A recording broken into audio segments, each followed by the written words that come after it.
Мың бала ұлттық зияткерлік олимпиадасына іріктеу басталады. Оған 5-6 сынып оқушыларынан 15 мыңнан астам білім алушы қатысады деп жоспарланып отыр.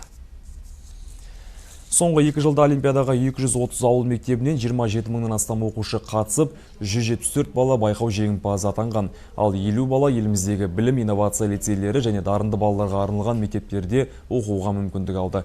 Айта кетейік, мың бала ұлттық зияткерлік олимпиадасы Дарын облыстық қосымша білім беру орталығында өтеді. Олимпиадаға қатысу үшін мың бала .елбасыакадемия.kz сайтына тіркелу керек. Мектеп оқушыларын дамыту мақсатында бізде ауқымды жұмыстар жүргізіп жатыр. Соның бірі мың бала жобасы. Мың бала жобасы биыл облыста 3-ші рет өткізілейін деп отыр. Қазақстан Республикасының президенті Қасым-Жомарт Кемелұлы Тоқаевтың 2022 жылы балалар жылы деп жариялауы шалғай өңірлерге оқушылардың әлеуетін қолдаудың өзектілігін ашып отыр.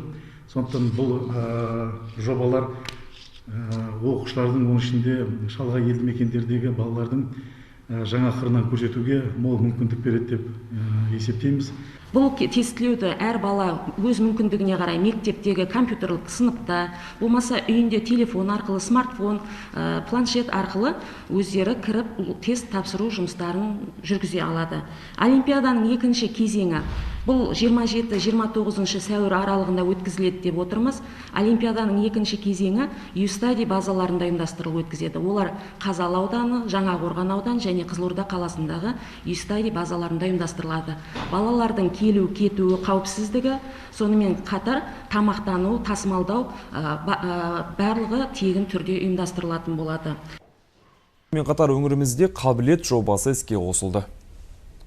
21 жылдың қараша айынан басталып келе жатыр. Жалпы қабілет жобасы бұл балалардың қабілетін диагностикалау, оқушыларға одан әрі оқыту мен кәсіби даму бойынша кеңес беруді дамитын қызмет. Бізде қазіргі таңда арнайы мамандар, психолог мамандар алынды, арнайы бөлім жабдықталды, компьютерлік балалардың тестілеуден өтетін компьютерлік сыныптары құрылды. Қазіргі таңда жұмыс жасап жатырмыз. Бүгінгі таңда 1000-ға жуық оқушы келіп, тест тапсырмаларын өтіп жатыр. Бұл бізге жоба не береді? Жоба балалардың қазіргі таңда біз қамтып отырмыз 10 мен 11 жастағы балалар. Кез келген 10-11 жастағы бала келіп, біздің осы платформаға арқылы келіп тестілеуден өте алады. Бұл тесттен өту, қабілетін анықтау қызметі тегін түрде жүргізіледі. Келіп бала бірінші кезеңде 2 кезеңнен тұрады.